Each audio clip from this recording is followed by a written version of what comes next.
नमस्कार दोस्तों, आप सभी का स्वागत है आपके अपने चैनल राज एग्ज़ाम अड्डा में। आज की क्लास हमारी उत्तराखंड और हिंदी की क्लास रहने वाली है। आगामी एग्ज़ाम को देखते हुए उत्तराखंड पुलिस और फॉरेस्ट गार्ड एग्ज़ाम या ग्रुप सी के जो भी एग्ज़ाम आगामी होने वाले हैं उन पर आधारित ये क्लास हमारी रहने वाली है और हर एक प्रश्न को हम विस्तार पूर्वक देखने वाले हैं और ये क्लास काफ़ी इम्पोर्टेंट क्लास रहने वाली है। सभी महत्वपूर्ण प्रश्नों पर आज की क्लास में हम डिस्कस करने वाले हैं। आज का जो सबसे पहला जो हमारा प्रश्न रहेगा वो प्रश्न है कि इनमें से एक न्यूनतम विधानसभा सीट वाला जनपद कौन सा है। तो वो जनपद कौन सा है? बागेश्वर जनपद है। और बागेश्वर जनपद में विधानसभा सीटें कितनी हैं? तो 2 विधानसभा सीटें हैं बागेश्वर जनपद के अंदर। राज्य में विधानसभा सीटों की बात करें तो 70+1 है। कितनी है राज्य के अंदर विधानसभा सीटें? तो 70+1 है। आरक्षित सीटों की बात करें तो 15 आरक्षित सीटें हैं और जिसमें से एससी के लिए 13 सीटें हैं और एसटी के लिए 2 सीटें हैं। एसटी के 2 सीटें कहाँ कहाँ पर हैं? चकराता और नानकमत्ता में हैं। सबसे ज़्यादा विधानसभा सीटों की बात करें तो हरिद्वार के अंदर कितनी हैं? तो 11 हैं और हरिद्वार के बाद आता है देहरादून के अंदर 10 विधानसभा सीटें हैं। सबसे कम विधानसभा सीटों की बात करें तो चंपावत, बागेश्वर, रुद्रप्रयाग के अंदर 2-2 विधानसभा सीटें हैं। राज्यसभा सीटों की बात करें तो 3 राज्यसभा सीटें हैं और लोकसभा सीटों की बात करें तो 5 लोकसभा सीट हैं। विधानसभा ने अपना वेबसाइट शुरू करा कब? 4 मई 2001 को विधानसभा ने अपना वेबसाइट शुरू करा और ये देश का पहला वेबसाइट शुरू करने वाला राज्य भी है। प्रथम विधानसभा सत्र जो शुरू हुआ 9 नवंबर 2001 को शुरू हुआ। तो क्वेश्चन था कि इनमें से एक न्यूनतम विधानसभा सीट वाला जनपद कौन सा है? तो वो बागेश्वर जनपद है। कौन सा है? बागेश्वर जनपद है। तो इन फैक्ट को भी हमें याद रखना है और ये फैक्ट एग्जाम में पूछे गए हैं और सभी फैक्टों को हमने यहाँ से कवर किया है। अगले क्वेश्चन की ओर चलते हैं। अगला जो हमारा सेकंड आज का क्वेश्चन रहेगा कि इनमें से किस ग्लेशियर के निकट दूध डोडा हिमानी स्थित है। ठीक है, इनमें से किस ग्लेशियर के निकट दूध डोडा हिमानी स्थित है? तो वो खतलिंग ग्लेशियर के निकट स्थित है। टिहरी में खतलिंग ग्लेशियर जो 3 जिलों के संगम पर है तथा जहां प्राकृतिक शिवलिंग मिलता है। खतलिंग ग्लेशियर की खोज इंद्रमणि बडोनी और सुरेंद्र सिंह पांगती ने की। भिलंगना नदी का उद्गम खतलिंग ग्लेशियर से होता है और भिलंगना की सहायक नदियाँ कौन कौन सी हैं?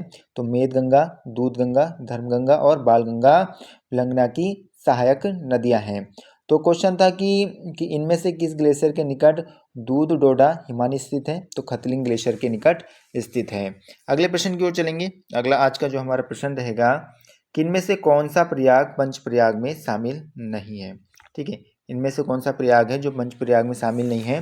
तो वो केदारनाथ है। कौन सा? केदारनाथ। बात करें पंचप्रयागों की तो सबसे पहले प्रयाग की बात करें तो विष्णु प्रयाग जो कि अलकनंदा और विष्णु गंगा के संगम पर चमोली में है और ये राज्य का पहला पवित्र पंचप्रयाग माना जाता है।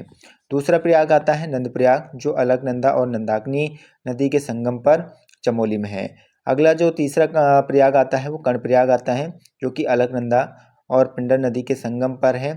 चौथा प्रयाग रुद्रप्रयाग आता है जो अलकनंदा और मंदाकिनी के संगम पर है और पांचवा प्रयाग आता है देवप्रयाग जो अलकनंदा और भागीरथी नदी के संगम पर है। तो ये 5 प्रयाग हैं और किन किन नदियों के संगम पर हैं ये भी हमने इस प्रश्न से जाना है। तो कौन सा था कि इनमें से कौन सा प्रयाग है जो पंचप्रयाग में शामिल नहीं है? तो वो केदारनाथ है जो पंचप्रयाग में शामिल नहीं है। अगले क्वेश्चन को देखेंगे। अगला जो आज का हमारा क्वेश्चन रहेगा कि कागुटे और कांगड़ी किस जनजाति के आभूषण हैं? ये हमसे पूछा है। तो ये जो आभूषण है ये जौनसारी जनजाति के आभूषण हैं और जौनसारी जनजाति राज्य का दूसरा सबसे बड़ा जनजातीय समुदाय है। साथ ही गढ़वाल का सबसे बड़ा जनजातीय समुदाय है। कौन सा? जौनसारी। जौनसारी लोग अपने को पांडवों का वंशज मानते हैं। जौनसारी लोग मंगोल व डोम प्रजाति का मिश्रण रूप है। जौनसारियों का समाज पितृसत्तात्मक होता है।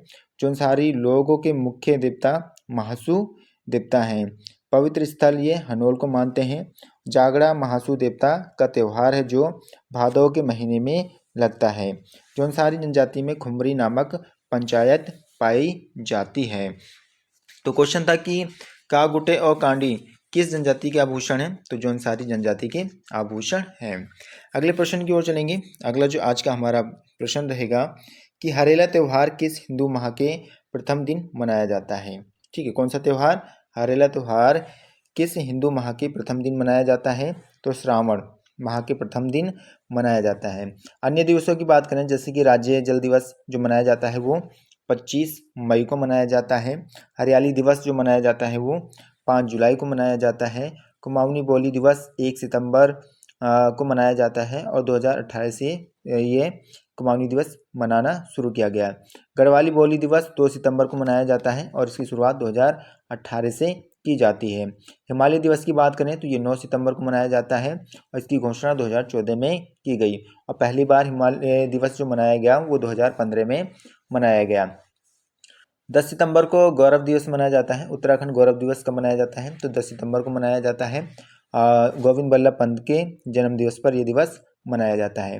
तो क्वेश्चन था कि हरेला त्यौहार किस हिंदू माह के प्रथम दिन मनाया जाता है? तो श्रावण माह के प्रथम दिन मनाया जाता है। अगले प्रश्न की ओर चलते हैं। अगला जो आज का हमारा प्रश्न रहेगा कि सार्वजनिक यातायात के लिए, किसके लिए भी? सार्वजनिक यातायात के लिए राज्य में स्थापित पहला संगठन कौन सा था? तो ये हमसे पूछा गया है। तो पहला जो संगठन था वो कुमायूं मोटर्स ओनर्स यूनियन था, सार्वजनिक यातायात के लिए राज्य में स्थापित पहला संगठन। ठीक है, अगले प्रश्न की ओर चलते हैं। अगला जो हमारा क्वेश्चन रहेगा कि निम्न में से गढ़वाली बोली की प्रथम रचना कौन सी है? इनमें से गढ़वाली बोली की प्रथम रचना कौन सी है? तो गोरखवाणी है। कौन सी है? गोरखवाणी है। गढ़वाल नरेश सुदर्शन शाह के द्वारा रचित की गई है ये। गढ़वाली बोली की प्रारंभिक रचनाओं की बात करें तो बुरो संघ जो कि हर्षपुरी के द्वारा लिखी गई है, चेतावनी जो कि हरिकृष्ण के द्वारा लिखी गई है और वृह लीलानंद कोटनाला के द्वारा लिखी गई है। अगले क्वेश्चन की ओर चलते हैं। अगला जो हमारा क्वेश्चन रहेगा कि राज्य में राजकीय फलोपयोग निदेशालय कहाँ पर स्थित है? तो राज्य में राजकीय फलोपयोग निदेशालय की बात करें तो रानीखेत में स्थित है। अगले क्वेश्चन की ओर चलते हैं। अगला जो आज का प्रश्न हमारा रहेगा, अगर उस प्रश्न की बात करें, गढ़वाल राइफल पर डाक टिकट कब जारी किया गया था? किस पर? गढ़वाल राइफल पर डाक टिकट कब जारी किया गया? तो 2016 में गढ़वाल राइफल पर डाक टिकट जारी किया गया। गोविंद बल्लभ पंत के नाम पर जो डाक टिकट जारी होता है वो 1965 में होता है और कितने? 15 पैसे का डाक टिकट जारी किया जाता है। भारतीय संरक्षण विभाग की बात करें, इस पर जो डाक टिकट जारी किया गया 1967 में जारी किया गया। मोनाल पक्षी पर डाक टिकट 1975 में जारी किया जाता है और 2 रुपये का। बुरांस पर डाक टिकट जो जारी किया जाता है 1977 में। भारतीय सैन्य अकादमी पर 1982 में डाक टिकट जारी किया जाता है। ब्रह्म कमल पर 1982 में 2.5 रुपये का डाक टिकट जारी किया जाता है और देहरादून रेल पर जो डाक टिकट जारी किया जाता है वो 2000 में 15 रुपये का। रूपकुंड पर जो डाक टिकट जारी किया जाता है वो 2006 में 5 रुपये का जारी किया जाता है और सुमित्रा नंदन पंत पर जो डाक टिकट जारी किया जाता है वो 2015 में डाक टिकट जारी किया जाता है। तो ये अन्य जो महत्वपूर्ण डाक टिकट थे हमने उस पर भी चर्चा किया है। अगले क्वेश्चन की ओर चलते हैं। अगला जो आज का हमारा प्रश्न रहेगा, अगर इसकी बात करें, महिलाओं को उत्तराखंड की राजकीय सेवाओं और संस्थानों में कितने प्रतिशत क्षैतिज आरक्षण प्राप्त है? तो कितने परसेंट आरक्षण दिया गया है? तो 30% आरक्षण दिया गया है। पंचायत में कितने परसेंट का आरक्षण है? तो पंचायत में 50% का आरक्षण दिया गया है। पंचायती राज संशोधन विधेयक 2008 के अनुसार पंचायतों में महिलाओं का जो आरक्षण है वो कितना है? 50% है। और वन पंचायत में महिलाओं का आरक्षण कितने परसेंट का दिया गया है? तो वहाँ भी 50% का आरक्षण दिया गया है। अगर SC समुदाय की बात करें, इनको कितने परसेंट का आरक्षण है? तो इनको 19% का आरक्षण है। OBC की बात करें, इनको 14% का आरक्षण है। ST की बात करें, इनको 4% का आरक्षण है और भूतपूर्व सैनिकों की बात करें, इनको 5% का आरक्षण दिया गया है। खिलाड़ियों को 4% का और EWS को 10% का आरक्षण दिया गया है। तो ये आरक्षण से संबंधित कुछ महत्वपूर्ण पॉइंट थे जिन पर हमने चर्चा किया है। अगले क्वेश्चन की ओर चलते हैं। अगला जो आज का हमारा क्वेश्चन रहेगा कि उत्तराखंड के कितने गाँवों को बेस्ट टूरिज्म विलेज के लिए चयनित किया गया है? तो कितने गाँवों को चयनित किया गया है? तो 4 गाँव को चयनित किया गया है बेस्ट टूरिज्म विलेज के रूप में। ठीक है, कितने गांव को? तो 4 गांव को चयनित किया गया है। वो 4 गांव कौन कौन है? तो जखोल, हरसिल, सूपी और गुंजी, ये 4 गांव हैं। अगले क्वेश्चन की ओर चलते हैं। अगला आज का जो हमारा क्वेश्चन रहेगा कि स्वतंत्रता संग्राम में जेल जाने वाली राज्य की प्रथम महिला कौन थी? तो स्वतंत्रता संग्राम में जेल जाने वाली राज्य की प्रथम महिला बिस्नी देवी शाह थी। कौन थी? बिस्नी देवी शाह थी। वर्ष 1930 में बिस्नी देवी शाह को गिरफ्तार करके अल्मोड़ा जेल में रखा गया था और इनका संबंध बागेश्वर से है। अगले क्वेश्चन की ओर चलेंगे। अगला आज का जो हमारा क्वेश्चन रहेगा, अगर उसकी बात करें, मुक्तेश्वर में भारतीय पशु चिकित्सा अनुसंधान संस्थान की स्थापना किस वर्ष की गई है? तो 1893 में की गई है। कब की जाती है? 1893 में की जाती है। और किनके द्वारा की जाती है? तो डॉक्टर अल्फ्रेड लिंगार्ड के द्वारा की जाती है। अगले क्वेश्चन की ओर चलते हैं। अगला आज का जो हमारा क्वेश्चन रहेगा, नंदा देवी जैव मंडलीय सुरक्षित क्षेत्र किन जनपदों में विस्तृत है? कौन सा? नंदा देवी जैव मंडलीय सुरक्षित क्षेत्र किन जनपदों में विस्तृत है? तो चमोली, बागेश्वर और पिथौरागढ़। किन में? चमोली, बागेश्वर और पिथौरागढ़ में विस्तृत हैं। अगले क्वेश्चन की देखते हैं। अगला जो आज का हमारा प्रश्न रहेगा कि राज्य में लोकायुक्त निवारण अधिनियम कब पारित किया गया? राज्य के अंदर लोकायुक्त निवारण अधिनियम जो पारित होता है वो कब होता है? तो 2011 में पारित किया गया है। अगले क्वेश्चन की ओर चलेंगे। अगला जो आज का क्वेश्चन रहेगा कि किस कमिश्नर के शासनकाल को औपनिवेशिक का स्वर्णकाल कहा जाता है? तो किनके शासनकाल को कहा जाता है? तो हेनरी रेमजे के शासनकाल को कहा जाता है। हेनरी रेमजे की बात करें, इनका शासनकाल 1856 से लेकर कब तक? 1884 तक हेनरी रेमजे का शासनकाल हमें देखने को मिलता है। कुमायूं के रूप में इन्होंने 28 वर्षों तक शासन किया। कमिश्नर के रूप में इन्होंने 28 वर्षों तक शासन किया और कुमायूं में इन्होंने 44 वर्षों तक शासन किया। 1867 में नैनीताल में प्रथम बार भूस्खलन हुआ। इसके कारणों का पता लगाने के लिए हिल साइड सेफ्टी कमेटी गठित की गई। किनके द्वारा? तो हेनरी रेमजे के द्वारा। रेमजे ने उत्तराखंड में कंजर्वेटर के पद पर कार्य करते हुए ठेकेदारी प्रथा को समाप्त किया। अधिसूचित जिला अधिनियम 1874 को पारित किया गया और 1869 में सैंडवुड कॉलेज की स्थापना इनके द्वारा की जाती है और 1884 में वेलेजली हाई स्कूल की स्थापना हेनरी रेमजे के द्वारा की जाती है। 1888 में सेंट जोसेफ कॉलेज भी इन्हीं के द्वारा स्थापित किया गया है। अगले प्रश्न की ओर चलते हैं। अगला जो आज का प्रश्न रहेगा कि मायावती आश्रम की स्थापना किसने की थी? किसकी? मायावती आश्रम की स्थापना किनके द्वारा की गई है? तो मायावती आश्रम की जो स्थापना होती है वो स्वामी विवेकानंद जी के द्वारा की जाती है। मायावती आश्रम लोहागढ़ चंपावत में स्थित है। यह आश्रम रामकृष्ण मिशन की एक शाखा है। इस आश्रम की स्थापना 19 मार्च कब? 19 मार्च 1899 में। ठीक है, 19 मार्च 1899 में की गई है। मायावती आश्रम को बनाने में मुख्य भूमिका जो रही है एच सोवियर की रही है। स्वामी विवेकानंद 3 जनवरी 1901 को मायावती आश्रम में आए और 15 दिनों तक यहाँ पर रहे। मायावती आश्रम में धर्मार्थ अस्पताल की स्थापना 1903 में की गई थी और इसके जो प्रथम जो प्रमुख रहे वो स्वरूपानंद इसके प्रथम प्रमुख रहे हैं। ठीक है, तो इतने पॉइंट हमें इस प्रश्न से याद रखने हैं। अगले प्रश्न की ओर चलेंगे। अगला जो प्रश्न है कि इनमें से राज्य में, ठीक है, इनमें से राज्य में वन अग्नि का मुख्य दुष्प्रभाव नहीं है।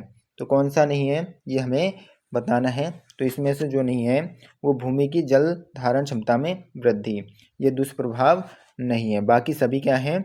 दुष्प्रभाव हैं। ठीक है, अगले प्रश्न की ओर देखते हैं। अगला जो आज का हमारा प्रश्न रहेगा कि टिहरी गढ़वाल में राजमाता कमलेंदुमती शाह के प्रयोग से किस वर्ष नरेंद्र विद्यालय की स्थापना की गई है? तो कब की जाती है? तो 1962 में की जाती है। ठीक है, कब की गई? तो 1962 में की गई। अगले प्रश्न को देखेंगे। अगला जो आज का हमारा प्रश्न रहेगा कि किन ग्रंथों में उत्तराखंड के लिए उसी नगर शब्द का प्रयोग किया गया है? तो वो जो किया जाता है ऋग्वेद और बौद्ध ग्रंथों में किया जाता है उसी नगर शब्द का प्रयोग। ठीक है, तो अगले प्रश्न की ओर चलेंगे। अगला जो हमारा क्वेश्चन रहेगा वो क्वेश्चन हमारा है कि गैरसैंण में प्रथम विधानसभा सत्र कब आयोजित किया गया था। कहाँ पर? गैरसैंण में प्रथम विधानसभा सत्र कब आयोजित किया गया? तो 2014 में आयोजित किया जाता है। यह ग्रीष्मकालीन अस्थायी राजधानी है जो कि कहाँ पर? चमोली जिले में स्थित है। अगले क्वेश्चन की ओर चलते हैं। अगला जो आज का प्रश्न रहेगा कि पाणिनिकृत अष्टाध्यायी में कुड़िंदों के लिए किस एक शब्द का उल्लेख किया गया है? तो किस शब्द का उल्लेख किया गया है? तो कुलून शब्द का उल्लेख किया गया है। उत्तराखंड में शासन करने वाली प्रथम राजनीतिक शक्ति कुड़िंद लोग थे। कालसी लेख के अनुसार प्रारंभ में कुड़िंद लोग मौर्य के अधीन थे। कुड़िंद वंश का शक्तिशाली शासक अमोघ भूति था। महाभारत में कुड़िंदों को द्विज कहा गया है और कुड़िंद नरेशों को द्विज श्रेष्ठ कहा गया है। वन पर्व में कुड़िंद शासन सुबाहु का उल्लेख मिलता है। कुड़िंदों के बारे में 5 अभिलेख प्राप्त हुए हैं, जिनमें से 4 भरूच तथा 1 मथुरा से मिला है। कुड़िंदों की मुद्राएं अमोघ भूति प्रकार की, अल्मोड़ा प्रकार की व छत्तीसगढ़ प्रकार की मुद्राएं हैं। ठीक है, अगले क्वेश्चन की ओर चलते हैं। अगला जो आज का हमारा क्वेश्चन रहेगा कि पिथौरागढ़ में नारायण आश्रम की स्थापना किस वर्ष की गई है? तो नारायण आश्रम की स्थापना कहाँ की जाती है? पिथौरागढ़ में की जाती है। और कब की जाती है? तो 1936 में की जाती है। कब की गई? 1936 में की गई। नारायण आश्रम धारचूला पिथौरागढ़ में है। इस आश्रम का निर्माण 1936 में किया गया, जिसका स्थानीय नाम चौंदांस है और आश्रम के लिए अमीन सोसा के ब्राह्मण कुशाल सिंह ने दी है। तालेश्वर परियोजना की बात करें तो ये पिथौरागढ़ में है। ताकुला परियोजना की बात करें ये भी पिथौरागढ़ में है। और सुन्नीगाड़ परियोजना की बात करें तो ये भी पिथौरागढ़ में है, ये परियोजना है। अगले क्वेश्चन की ओर चलते हैं। अगला जो आज का क्वेश्चन रहेगा कि नैनीताल को किस वर्ष उत्तर प्रदेश की ग्रीष्मकालीन राजधानी बनाया गया था? किसकी? उत्तर प्रदेश की ग्रीष्मकालीन राजधानी बनाया गया था। तो 1962 में बनाया गया था। नैनीताल की खोज 1841 में पी वैरन ने की थी। लोक संस्कृति संग्रहालय डॉक्टर यशोधर मठवाल द्वारा 1983 में भीमताल खुटानी में ये संग्रहालय स्थित है। तितलियों का संग्रहालय भीमताल नैनीताल में है। इस संग्रहालय की स्थापना फ्रेडरिक स्मेटा के द्वारा की गई। फॉरेस्ट ट्रेनिंग इंस्टीट्यूट हल्द्वानी में है। तरार अनुसंधान केंद्र भीमताल नैनीताल में है। लघु उद्योग सेवा संस्थान हल्द्वानी नैनीताल में है। उत्तराखंड शिक्षा एवं परीक्षा परिषद रामनगर नैनीताल में है। उत्तराखंड प्रशासनिक प्रशिक्षण अकादमी की स्थापना 1988 में नैनीताल में की गई। और मलेरिया शोध उन्मूलन केंद्र भुवाली में स्थित है। तो ये कुछ महत्वपूर्ण पॉइंट हैं, इनको भी हमें याद रखना है इस प्रश्न से। अगले क्वेश्चन की ओर चलते हैं। अगला जो आज का हमारा क्वेश्चन रहेगा कि राज्य में IMA विलेज योजना किस लिए शुरू की गई है? ठीक है, राज्य के अंदर जो IMA विलेज योजना है वो किस लिए शुरू की गई है? तो किसानों की आय दोगुनी करने हेतु इस योजना की शुरुआत की गई है। अटल खाद्यान्न योजना की बात करें, इसकी शुरुआत 11 फरवरी 2001 में की गई। इसमें क्या है कि BPL परिवारों को इसके तहत 2 रुपये पर केजी के हिसाब से गेहूं मिलेगा और 3 रुपये पर केजी के हिसाब से चावल प्राप्त होगा। जननी सुरक्षा योजना की बात करें, इसकी शुरुआत अप्रैल 2005 में की जाती है। मुख्यमंत्री आंचल अमृत योजना की शुरुआत 7 मार्च 2019 में की गई। और सबला योजना की शुरुआत 19 नवंबर 2010 में की गई। सबला योजना के तहत 11 से 18 वर्ष की किशोरियों जो स्कूल नहीं जाती हैं उनका विकास सुनिश्चित करना है। तो कुछ ये योजनाएं भी हैं जो याद रखने हैं, जो कि कहाँ एग्जाम में पूछे जाते हैं। अगले क्वेश्चन की ओर चलेंगे। अगला जो आज का हमारा प्रश्न रहेगा, अगर उसकी बात करें कि बुद्धा टेम्पल की स्थापना किस वर्ष हुई थी? किस टेम्पल की? तो बुद्धा टेम्पल की स्थापना किस वर्ष की जाती है? तो 28 अक्टूबर 2002 में बुद्धा टेम्पल की स्थापना की जाती है। बुद्धा टेम्पल देहरादून के क्लेमेंट टाउन में स्थित आकर्षण स्तूप है। बुद्धा टेम्पल मंडोलिक मठ के रूप में है। मंडोलिक मठ के रूप में क्या है? प्रसिद्ध है। बुद्धा टेम्पल की ऊंचाई 220 मीटर जो कि 5 मंजिला है। इसमें भगवान बुद्ध की 103 फीट की ऊंची प्रतिमा है। इसका उद्घाटन दलाई लामा ने किया था। क्लॉक टावर की बात करें, क्लॉक टावर देहरादून यानी घंटाघर की नींव 24 जुलाई 1948 में रखी गई थी। घंटाघर की नींव तत्कालीन राज्यपाल सरोजिनी नायडू ने रखी थी। घंटाघर का उद्घाटन 1953 में लाल बहादुर शास्त्री ने किया। और क्लॉक टावर की ऊंचाई कितनी 85 फीट है। इसका आकार कैसा है, तो षष्ठभुज इसका आकार है। तो बुद्धा टेम्पल की स्थापना कब की जाती है, तो 28 अक्टूबर 2002 में बुद्धा टेम्पल की स्थापना की जाती है। अगले प्रश्न को देखेंगे। अगला जो हमारा क्वेश्चन रहेगा कि उत्तराखंड राज्य गठन के समय उत्तर प्रदेश के तत्कालीन मुख्यमंत्री कौन थे, तो उस समय जो मुख्यमंत्री थे वो राजनाथ सिंह थे। उत्तर प्रदेश के 13 हिमालय जिलों को काटकर 9 नवंबर 2000 को भारतीय गणतंत्र के 27वें और हिमालय राज्यों में 11वें राज्य के रूप में उत्तरांचल राज्य का गठन किया गया। 1 जनवरी 2007 से इसका नाम उत्तराखंड कर दिया गया। उत्तरांचल राज्य की स्थायी राजधानी के लिए स्थान चयन हेतु राज्य सरकार द्वारा दीक्षित आयोग, जो कि 11 जनवरी 2001 को बनाया गया था। ठीक है, तो उत्तराखंड राज्य के गठन के समय उत्तर प्रदेश के तत्कालीन मुख्यमंत्री कौन थे, तो वो राजनाथ सिंह थे। अगले क्वेश्चन की ओर चलेंगे। अगला जो आज का हमारा क्वेश्चन रहेगा कि उत्तराखंड सरकार ने पहली बार स्वास्थ्य और जनसंख्या नीति कब घोषित की थी, तो इनके जो द्वारा जो घोषित की गई वो 6 फरवरी 2003 को घोषित की गई थी। अगले क्वेश्चन को देखेंगे। अगला जो आज का क्वेश्चन रहेगा कि उत्तराखंड में टीचरी शराब आंदोलन कब गठित हुआ था। कौन सा, टीचरी शराब आंदोलन उत्तराखंड में कब गठित हुआ था, तो ये 1960 के दशक में गठित हुआ था। अगले प्रश्न की ओर चलते हैं। अगला जो आज का प्रश्न रहेगा कि गर्जिया देवी का प्राचीन मंदिर कहाँ पर स्थित है, तो गर्जिया देवी का जो प्राचीन मंदिर है वो रामनगर में स्थित है। कहाँ स्थित है, रामनगर में स्थित है, जो कि कोसी नदी के तट पर है। यह मंदिर रामनगर के सुंदरखाल गांव में स्थित है। यह मंदिर माता पार्वती को समर्पित है। गर्जिया देवी को पहले उपटा देवी कहा जाता था। गर्जिया के पास ढिकुली कत्यूरों की राजधानी थी। गर्जिया देवी के पास सीता बनी व महर्षि वाल्मीकि के क्या है भैया, भग्ना अवशेष हैं। अगले प्रश्न की ओर चलते हैं। अगला जो आज का हमारा प्रश्न रहेगा कि ब्रिटिश ने गोरखाओं सैनिकों के लिए अलग रेजिमेंट क्यों बनाई थी। ठीक है, तो इनका जो बनाने का जो कारण था कि ब्रिटिश नेपाल से भी मैत्रीपूर्ण रिश्ते चाहते थे और सिंगोली संधि में यह वर्णित था, और गोरखा बहादुर सैनिक थे। तो ये सभी कारण थे, ये सभी क्या थे, कारण थे जो अलग रेजिमेंट बनाया गया था। ठीक है, अगले प्रश्न की ओर चलते हैं। अगला जो हमारा प्रश्न रहेगा कि बर्मा ग्लेशियर किस जनपद में स्थित है। कौन सा ग्लेशियर, बर्मा ग्लेशियर किस जनपद में स्थित है। बर्मा ग्लेशियर जो स्थित है वो चमोली जनपद में स्थित है। चमोली जनपद के अन्य ग्लेशियर की अगर हम बात करें तो दूनागिरी हीराबमा ग्लेशियर कहाँ है, तो ये चमोली में है। हीराबमा ग्लेशियर गोविंद घाट चमोली में है। सतोपंत एवं भागीरथी ग्लेशियर चमोली में है। आराम कुर्सी की भांति दिखाई देते हैं ये। इसके पास के क्षेत्र को अलकापुरी कहते हैं। बद्रीनाथ ग्लेशियर चमोली जिले में है, जो कि 10 किलोमीटर लंबा है। Nanda Devi group of glacier के अंतर्गत 7 हिमनद आते हैं, जिसमें प्रमुख 12 होती रमानी हिमनद, नंदा कानन हिमनद और कल्पपानी ग्लेशियर चमोली में है, जो दूध गंगा का जल स्रोत भी माना जाता है। अगले क्वेश्चन की ओर चलते हैं। अगला जो आज का हमारा प्रश्न रहेगा कि गणेश्वर भगवान का मंदिर जो कि अल्मोड़ा में है, ये मंदिर किसके द्वारा बनाया गया था। तो ये मंदिर जो बनाया जाता है वो कल्याण चंद के द्वारा बनाया जाता है। कल्याण चंद की बात करें, इनका शासनकाल 1545 से 65 तक इनका शासनकाल हमें देखने को मिलता है। यह भीष्म चंद का गोद लिया हुआ पुत्र था। कल्याण चंद ने मरकोट राज्य को चंद राज्य में मिलाया था। कल्याण चंद ने अल्मोड़ा में लाल मंडी किले का निर्माण करवाया।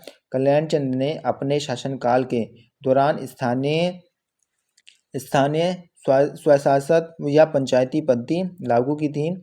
महाराष्ट्र के लेखक अनंत देव ने अपने ग्रंथ स्मृति कौतुब में कल्याण चंद को प्रजाहितैषी बताया था। तो गणेश्वर भगवान का मंदिर जो कि कहाँ पर है, अल्मोड़ा में है। और ये जो बनवाते हैं किनके द्वारा बनवाया गया, तो कल्याण चंद के द्वारा बनवाया गया है। अगले क्वेश्चन को देखेंगे। अगला जो क्वेश्चन है कि ऐतिहासिक स्थल मोर ध्वज का उत्खनन किस वर्ष किया गया था। तो ये जो किया जाता है वो 1887 में किया जाता है। कुषाणकालीन मुद्राएं वीरभद्र, मोरध्वज, गोविषाण से प्राप्त हुए हैं। वीरभद्र ऋषिकेश को कहा गया है, मोरध्वज कोटद्वार को कहा गया है और गोविषाण काशीपुर को कहा गया है। अगले क्वेश्चन को देखते हैं। अगला जो आज का प्रश्न रहेगा कि भोटिया जनजाति, कौन सी जनजाति? भोटिया जनजाति की उपजातियां मुख्यतः कितने जनपदों में विस्तृत हैं? तो ये 3 जनपदों में विस्तृत हैं। ठीक है, और 3 जनपद कौन कौन से? चमोली, उत्तरकाशी और पिथौरागढ़ में। भोटिया जनजाति यह किरात वंशीय अर्धघुमंतु जनजाति है। भोटिया जनजाति के लोग अपने आप को खस राजपूत कहते हैं। भोटिया लोग 1962 से पहले नीति, माड़ा, दारमा आदि दर्रों के माध्यम से तिब्बत से व्यापार करते थे। भोटिया महाविद्यालय की सर्वाधिक आबादी जो हमें मिलती है वो कहाँ? महा हिमालय की आबादी में सबसे ज़्यादा क्या मिलते हैं? भोटिया जनजाति देखने को मिलते हैं। भोटिया की अन्य उपजाति ब्यासी, जठेरा व छापड़ा है। भोटिया जनजाति की लगभग 10 उपजातियां राज्य में निवास करती हैं। भोटिया जनजाति के लोग पिथौरागढ़, चमोली, अल्मोड़ा, उत्तरकाशी जिलों के 291 गांवों में वास करती हैं। चमोली में रहने वाली भोटियों को मारछा व तोलछा कहते हैं। पिथौरागढ़ जिले में सोका, जोहारी और चांसी व दमकिया जनजाति के लोग रहते हैं। उत्तरकाशी में जाट भोटिया रहते हैं। उत्तरकाशी में कौन सी भोटिया रहते हैं? तो जाट भोटिया जो रहते हैं वो कहाँ पर रहते हैं? तो वो उत्तरकाशी में रहते हैं। ठीक है, अगले प्रश्न की ओर चलते हैं। अगला जो आज का प्रश्न रहेगा कि जनगणना 2011 के अनुसार राज्य की ग्रामीण साक्षरता कितनी है? ठीक है, जनगणना 2011 के अनुसार राज्य की ग्रामीण साक्षरता कितनी है? तो वो है 76.31%। कितनी? 76.31% है। अगले क्वेश्चन को देखते हैं। अगला जो आज का प्रश्न रहेगा कि विलुप्त पहाड़ी बटेर को अंतिम बार कहाँ देखा गया था? ठीक है, तो अंतिम बार जो देखा गया वो मसूरी के अंदर देखा गया। मसूरी को गंगोत्री व यमुनोत्री का प्रवेश द्वार कहते हैं। मसूरी को पर्वतों की रानी भी कहा जाता है। मसूरी शहर के संस्थापक आयरिश अफसर कैप्टन यंग थे। स्थापना 1824 में की जाती है। और मसूरी में जो प्रसिद्ध संस्थान है जैसे कि वुड स्टॉफ स्कूल की स्थापना 1901 में की जाती है। सेंट जॉर्ज विद्यालय जो कि 1853 में मसूरी में स्थापित हुआ। मसूरी में इंटरनेशनल स्कूल जो कि 1984 में स्थापित हुआ। लाल बहादुर शास्त्री राष्ट्रीय प्रशासनिक अकादमी की स्थापना 1 सितंबर 1961 को मसूरी में की गई थी। मसूरी में हार्डी प्रपात व भट्टा फॉल जलप्रपात भी देखने को मिलते हैं। अगले प्रश्न को देखते हैं। अगला जो प्रश्न रहेगा कि इनमें से सम्मिलित नहीं है। एक तरफ साहित्यकार दिए हैं और एक तरफ क्या दे रखा है? वर्ष दे रखा है, तो सम्मिलित नहीं है। और जो वर्ष दे रखे हैं वो क्या है? अवार्ड जो मिले हैं। बात करते हैं मंगलेश डबराल को, तो इनको 2020 में अवार्ड प्राप्त हुआ है। मंगलेश डबराल को कब अवार्ड दिया गया है? तो साहित्य का जो अवार्ड मिलता है वो इसका मिलता है 2000 में मिलता है। लीलाधर जगुड़ी की बात करें, इनको 1997 में अवार्ड दिया जाता है। और रस्किन बॉन्ड को 1992 में साहित्य अकादमी प्राप्त होता है, अवार्ड प्राप्त होता है। वीरेंद्र डंगवाल को जो मिलता है वो 2004 में साहित्य का अवार्ड मिलता है। कब? 2004 में मिलता है। तो इसमें से आंसर जो हो जाएगा हमारा ए हो जाएगा। ठीक है, आंसर क्या हो जाएगा? ए हो जाएगा। अगले क्वेश्चन को देखते हैं। अगला जो क्वेश्चन रहेगा हमारा कि इनमें से देहरादून में स्थापित प्रथम संस्थान कौन सा है? ठीक है, तो इनमें हमें जो बताना है कि देहरादून में जो स्थापित है प्रथम संस्थान कौन है? तो वन अनुसंधान है। कौन सा है? तो वन अनुसंधान है।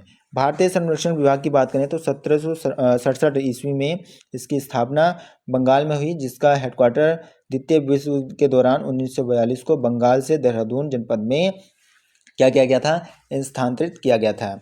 यह विभाग भारत का एक मात्र भू मानचित्र सर्वेक्षण का कार्य करता है। 1830 में एवरेस्ट इसके महासर्वेक्षक नियुक्त हुए, जिन्होंने 1852 को विश्व की सबसे ऊंची चोटी एवरेस्ट की ऊंचाई, जिसकी कितनी बताई?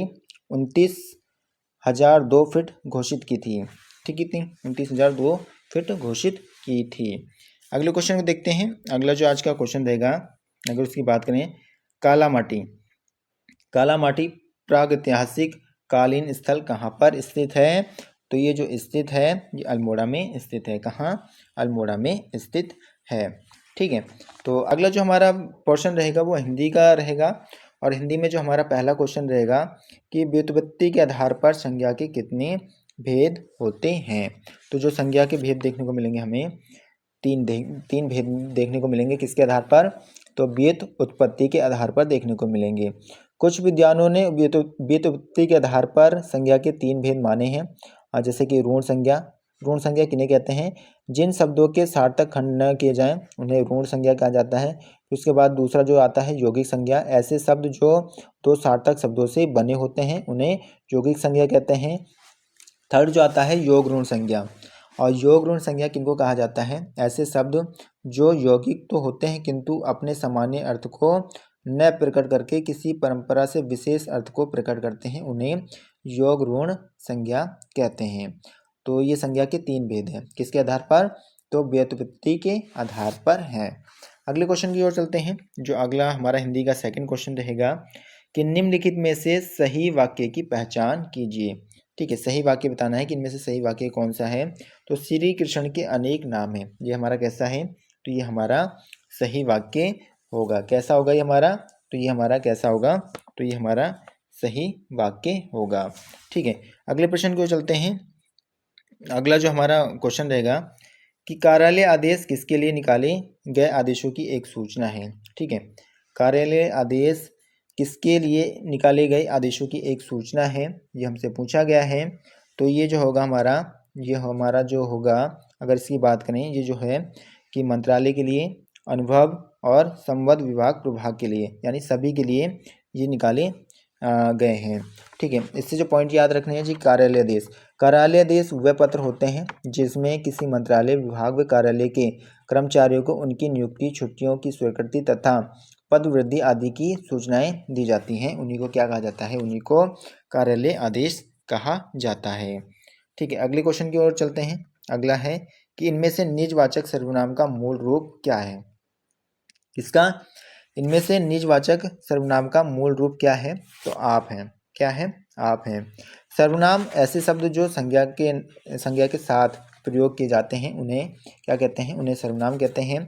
और सर्वनाम के कितने भेद होते हैं? तो 6 भेद हमें देखने को मिलते हैं। निजवाचक सर्वनाम की बात करें तो ऐसे सार्वनामिक शब्द जिनका प्रयोग स्वयं के लिए किया जाता है वो क्या कहलाते हैं? वो निजवाचक सर्वनाम कहलाते हैं। इनमें जो निजवाचक सर्वनाम में हमें जो शब्द देखने को मिलेंगे, आप देखने को मिलेगा, अपना, अपने आप ही, स्वयं, निज, खुद, यानी जो खुद के लिए प्रयोग किए जाते हैं उन्हीं को क्या कहा जाता है? उन्हीं को निजवाचक सर्वनाम कहा जाता है। हिंदी में कुल मूल सर्वनामों की संख्या कितनी है? तो 11 संख्या है। अगले क्वेश्चन की ओर चलते हैं। अगला जो आज का क्वेश्चन है कि शायद आज आप ज़्यादा खाना खाए हैं। इस वाक्य में ज़्यादा किस प्रकार का विशेषण है? तो ये जो विशेषण होगा इसमें ज़्यादा, वो परिमाणवाचक विशेषण होगा। विशेषण की बात करें, संज्ञा व सर्वनाम की विशेषता बताने वाले शब्दों को विशेषण कहते हैं, जबकि जिस संज्ञा या सर्वनाम की विशेषता बताई जाती है उसे विशेष्य कहते हैं। विशेषण के भेद कितने होते हैं? तो विशेषण के 4 भेद हमें देखने को मिलते हैं। गुणवाचक विशेषण, संख्यावाचक विशेषण, परिमाणवाचक विशेषण, सार्वनामिक विशेषण, जिसको हम संकेत व निजवाचक विशेषण भी कहते हैं। परिमाणवाचक विशेषण की बात करें, जिन विशेषण शब्दों से किसी वस्तु की मात्रा अथवा मापतोल का बोध होता है उसे परिमाणवाचक विशेषण कहते हैं। इसमें जैसे कि शब्द देखने को मिलेंगे कुछ, और, बहुत, सब, कम, थोड़ा, 2, 4, दर्जन या चौगुना, ये आदि शब्द देखने को मिलते हैं। इन आदि शब्दों से पहचान होगी कि ये कौन सा विशेषण है। ठीक है, परिमाणवाचक विशेषण के भी कितने भेद होते हैं? 2 देखने को मिलेंगे, निश्चित परिमाणवाचक विशेषण और अनिश्चित परिमाणवाचक विशेषण। ठीक है, तो विशेषण के भेद कितने हैं? तो विशेषण के हमें 4 भेद देखने को मिलते हैं। और परिमाणवाचक विशेषण के भेद कितने देखने को मिलेंगे? तो परिमाणवाचक विशेषण के जो हमें भेद देखने को मिलते हैं वो कितने? तो दो भेद हमें देखने को मिलते हैं। 2 भेद हमारे कौन कौन से होते हैं? तो 2 भेद जो हमारे होते हैं, निश्चित परिमाणवाचक विशेषण और अनिश्चित परिमाणवाचक विशेषण। अगले क्वेश्चन की ओर चलते हैं। अगला जो आज का क्वेश्चन रहेगा कि मेरे हाथ में कलम है, इस वाक्य में कौन सा कारक है? तो इस वाक्य में जो कारक होगा वो अधिकरण कारक होगा। कौन सा कारक होगा?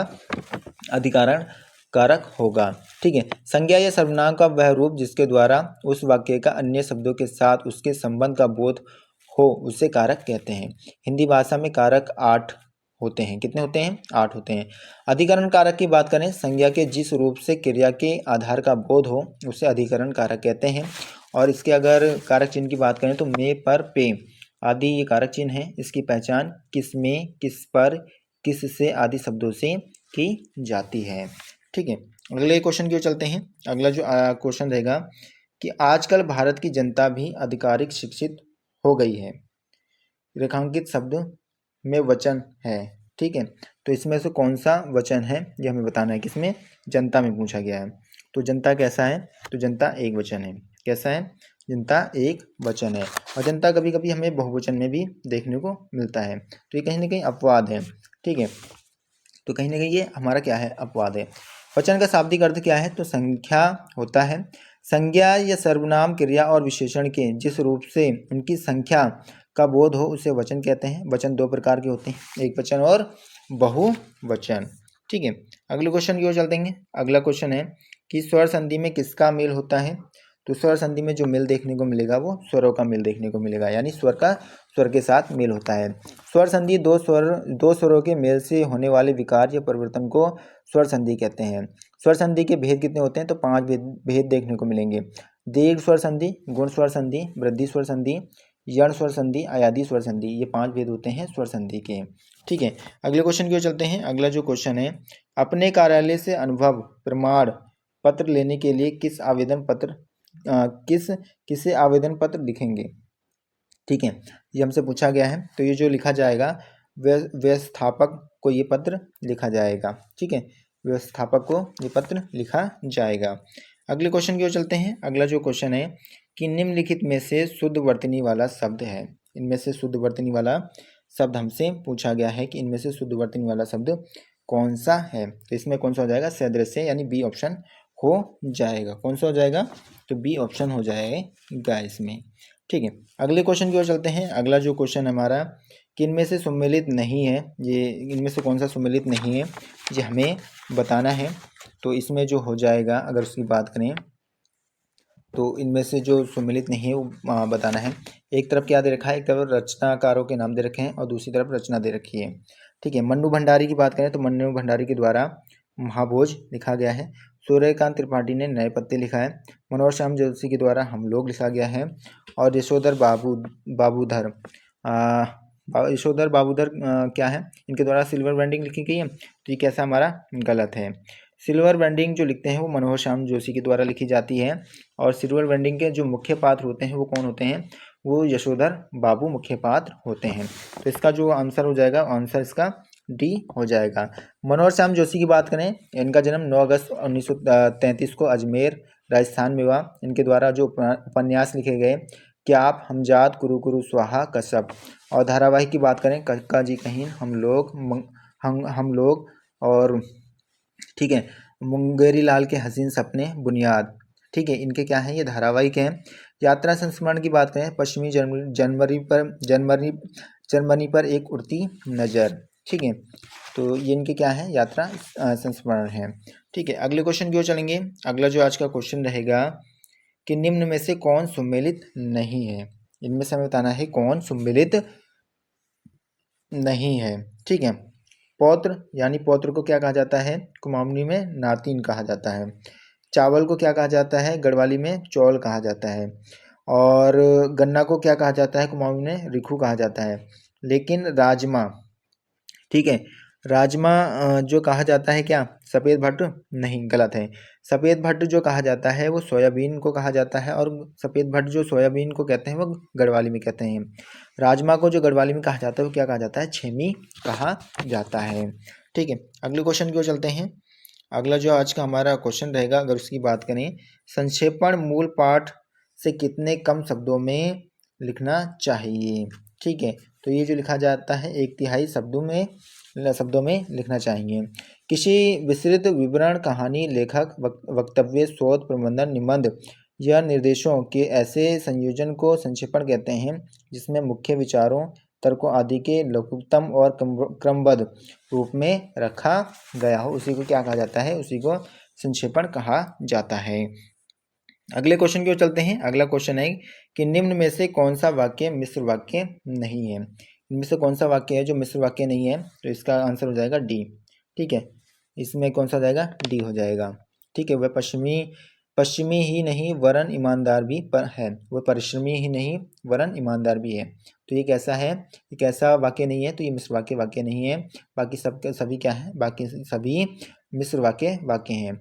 मिश्र वाक्य की बात करें, जिन वाक्यों की रचना एक से अधिक उपवाक्यों से की गई हो जिसमें एक मुख्य या प्रधान उपवाक्य हो और अन्य आश्रित उपवाक्य हो, उन्हें मिश्र वाक्य कहते हैं। जोड़ने वाले शब्द जैसे कि, जो, जिसने, तो, जब, तब, यद्यपि, तथापि, क्यों, इसलिए कि, जो, यह आदि शब्द देखने को मिलते हैं। ठीक है, अगले क्वेश्चन की ओर चलते हैं। अगला क्वेश्चन है कि बांधा था विदु को किसने, इन काली जंजीरों से मड़ी वाले फणियों का मुख क्यों भरा हुआ था हीरो से। इस वाक्य पंक्ति में कौन सा अलंकार है। तो इसमें क्या करा गया है, इसमें बात को बढ़ा चढ़ाकर कही जा रही है। इसमें जो अलंकार हो जाएगा वो अतिशयोक्ति अलंकार हो जाएगा। जहाँ किसी व्यक्ति या वस्तु का वर्णन लोक सीमा या मर्यादा से अधिक बढ़ा चढ़ाकर किया जाए, वहाँ कौन सा अलंकार देखने को मिलेगा, वहाँ पर अतिशयोक्ति अलंकार हमें देखने को मिलेगा। अगले प्रश्न की ओर चलते हैं। अगला प्रश्न है कि दो शब्दों के बीच प्रयोग किए जाने वाले चिन्ह को कहा जाता है। तो उनको क्या कहा जाता है, उनको योजक चिन्ह कहा जाता है। ठीक है, क्या कहा जाता है, उनको योजक कहा जाता है। अगले क्वेश्चन की ओर चलते हैं। अगला जो हमारा क्वेश्चन रहेगा, अगर उसकी बात करें अगले प्रश्न की, कि निम्नलिखित में से कौन सम्मिलित नहीं है, ये हमसे कहा गया है, पूछा गया है। तो इसमें जो सम्मिलित नहीं है, तो लंबी भुजाओं वाला क्या कहलाएगा, वो दीर्घ बाहु कहलाता है। दीप में जन्मा द्वैपायन कहलाता है। और पके हुए अन्न की भिक्षा जो क्या कहलाती है, वो मधुकरी कहलाती है। क्या कहलाती है, मधुकरी। हाथ की सफाई, ठीक है, हाथ की सफाई स्वचाची कहलाती है। तो ये हमारा कैसा हो जाएगा, गलत हो जाएगा। हाथ की जो सफाई कहलाएगी वो क्या कहलाएगी, सव्यसाची कहलाएगी। सव्यसाची नहीं कहलाएगी, सॉरी, वो हस्त लाघव कहलाती है। हाथ की सफाई क्या कहलाती है, हस्त लाघव कहलाती है। सव्यसाची की बात करें, जो बाएं हाथ से भी काम कर लेता है, उसे क्या कहते हैं, उसे सव्यसाची कहते हैं। अगले प्रश्न की ओर चलते हैं। अगला जो प्रश्न रहेगा कि केंद्रीय हिंदी निर्देशालय का मुख्यालय कहाँ पर है। कौन सा, केंद्रीय हिंदी निर्देशालय का मुख्यालय कहाँ पर है, तो नई दिल्ली में है। केंद्रीय हिंदी संस्थान कहाँ है, तो आगरा में है। विश्व हिंदी सचिवालय मॉरिशस में है। 1835 में लॉर्ड विलियम बेंटिंक ने अंग्रेजी शिक्षा एक्ट को लागू किया था। अनुच्छेद 343 के 1 में हिंदी को भारत की राजभाषा बताया गया है। अगले प्रश्न की ओर चलते हैं। अगला जो आज का प्रश्न रहेगा हमारा, अगर उसकी बात करें, ऐसी जीविका जिसका कुछ ठीक ठिकाना न हो के लिए एक शब्द क्या होगा। तो उसके लिए जो एक शब्द होगा, आकाश वृत्ति होगा। क्या हो जाएगा, आकाश वृत्ति होगा। जिसे कभी बुढ़ापा न आए वो अजर कहलाता है। अगले क्वेश्चन की ओर चलते हैं। अगला जो आज का क्वेश्चन रहेगा कि पत्नी के पर्यायवाची शब्द कौन से होंगे। तो पत्नी के जो पर्यायवाची में शब्द मिलेंगे, भार्या और प्राण प्रिय, ये किसके हैं, पत्नी के पर्यायवाची शब्द हैं। तो आशा करूंगा आप सभी को आज की क्लास अच्छी लगी होगी। अगर आपको क्लास अच्छी लगी है तो लाइक, शेयर एंड सब्सक्राइब करना ना भूलें। Thank you.